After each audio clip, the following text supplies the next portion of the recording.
Samantala, humarap na ang 8 sa mga naunang kinasuhan sa Sandigan Bayan dahil sa anomalya sa flood control projects. Ilan sa kanila ang kusang sumuko sa CIDG matapos lumabas ang arrest warrant. Si Isaiah Mirafuentes sa detalye.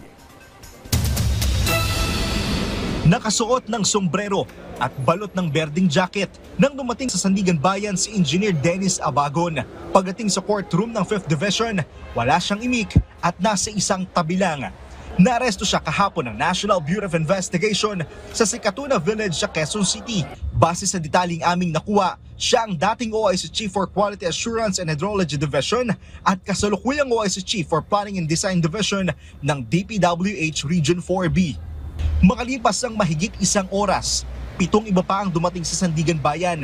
6 mula sa kanila ang sumuko sa CIDG, habang ang isa pa ay karagdagan sa mga naaresto ng NBI. Base sa nakalap naming impormasyon, ang mga sumuko ay sina Gerald Pacanan, Jean Ryan Althea, Ruben Santos Jr., Dominic Gregorio Cirano, Felizardo Casuno at Juliet Cabungan Calvo. Nagtungo sila rito para sa commitment order mula sa korte at booking procedure. Kasama nilang dumating kanina dito ang mga opisyal mula sa NBI at CIDG. Ika-5 dibisyon ng Sandigan Bayan ang umahawak ng kasong graft, habang ang 6th Division naman ang umahawak sa kasong malversation of public funds through falsification of public documents.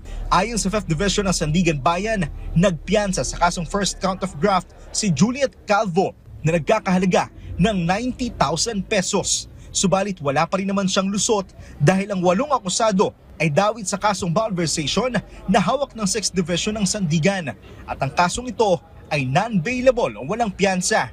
Dinala na sa New Quezon City Jail sa Payatas ang 6 sa mga akusado o sila yung mga kalalakihan, habang ang 2 babae naman ay dinala sa Camp Karingala. Isaiah Mirafuentes para sa Pambansang TV sa Bagong Pilipinas.